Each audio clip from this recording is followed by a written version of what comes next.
There's a sentence I want to start with today, and it might confront you.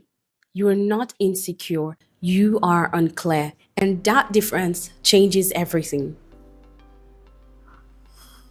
Now, most people do not lack confidence. They lack clarity about who they are, about what they stand for, and about how they show up. When clarity is missing, insecurity steps in to fill the gap.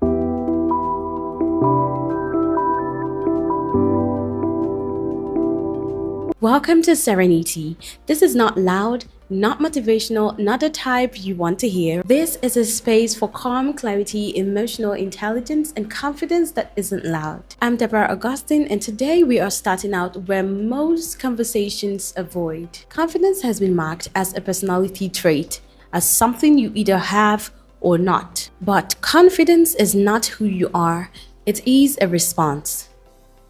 It's your nervous system responding to certainty. Think about it. You're confident when you know what you're doing, when you know where you stand, when you trust your instincts. Insecurity is not a weakness, it's confusion. And confusion looks like overthinking what to say, shrinking in certain rooms, not knowing how to place your emotions rightly. Not because you're broken, but because you don't feel eternally anchored. There was a season when I thought I needed more confidence. I tried speaking louder, forcing boldness, but inside I was tired. What I realized was this: I wasn't insecure, I wasn't clear about what I was trying to be. The moment I stopped asking, how do I appear confident, to what do I know about myself, everything changed. Confidence stopped being something I put on and became something I rested in. Now, clarity comes from three places. First, self-definition. What do you want to be? Who are you when nobody is clapping? What do you value? What do you tolerate? What do you refuse? Confidence grows when you keep small promises to yourself,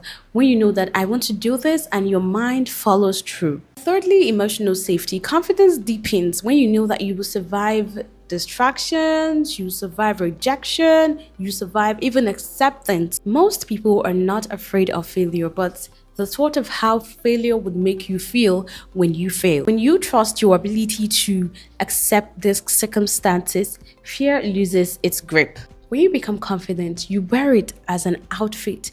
I always tell people, have confidence as a mindset. Don't have it like a to-do list. Don't have it like something I need to do. I need to be confident. Be confident. Don't have it like, people reach out to me and they say, oh, I see how you do videos. You are climbing the stairs, you're jumping down. Do you think I want to climb the stairs and jump down? Do you think I want to like lie on the floor in an open space because I'm creating content? No. But because I've looked at myself, there's one thing that I always tell people to do. When you feel that, when you're having low self-esteem, when you look down on yourself, take a big mirror. Go to the market, buy a big mirror, look at yourself in the mirror and read these words out. Tell yourself, I am confident. There is nothing that other person has that you don't have. There's nothing Mr. A has that you don't have.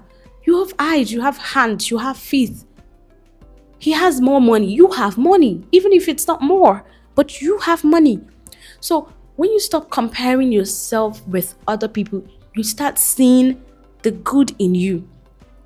Because what being unclear does is, it's like a black clothing. It's like a thick cloud over your face. You keep seeing yourself as somebody that's not worth it. For example, if people say, you did great today, you'll be like, me? Me? Did I? That was ChatGPT. When you learn to unsay these words, you start becoming confident. You start seeing that I was never even an introvert before. It's just that I was looking down on myself. Of course, there are people that like to be calm, right? But you start saying that I could be this. I am this. Not even I could be. I am this person. So this is who I am. You start discovering who you are. The moment you stop comparing yourself to somebody else out there, the moment you stop looking at yourself as, I can't afford to buy this thing, that's poverty mindset. That's poverty telling you that somebody that bought a body spray of 14,000 naira, for example, why don't you go to those aboki and buy for 500 naira? it lasts, it does this. You're spending money. If you take your perfume of 500 naira into a conference where there are investors, people of class coming there, and this person's perfume, let me say, 20,000 naira.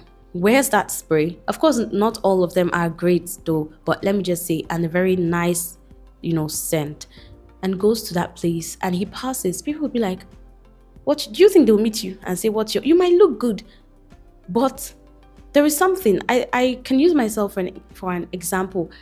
I was to be the red carpet host for a sales hack conference in Port Harcourt, and I spent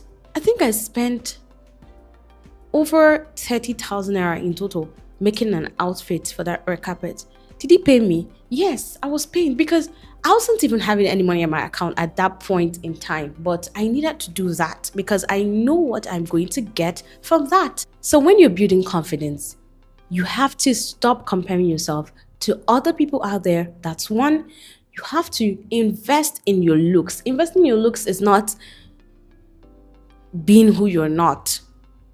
You've now discovered yourself. You've discovered your flaws. You've discovered what you can do. All you need to do is invest in your looks. The least 500 naira could get you a perfume. Look good. Make it as a priority to look good this year. And I tell you, you'll be very confident to walk in rooms that you are not. Before you go for any conference, before you go for any event, look at a mirror and tell yourself, I would go to this event and I would network very well. I would meet this speaker, and nothing would happen. And be conscious. Most of us, we say these words, but we are not conscious. We go to these events and we're carried away. We've lost track of what brought us to that event.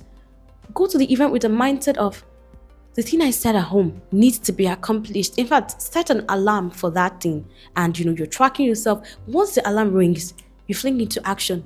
You network with this person. You say it loudly. If I perish, I perish.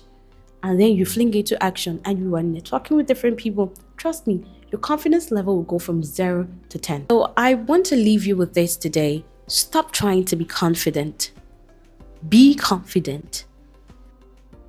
Start getting clear about what matters to you, clear about what you're building, clear about what you are becoming. Confidence will follow clarity every single time. This is the Serenity, where growth is calm, power is quiet, and mastery is intentional. If this resonated with you, sit with it and let it settle, and I'll meet you in the next conversation. Till then, stay grounded.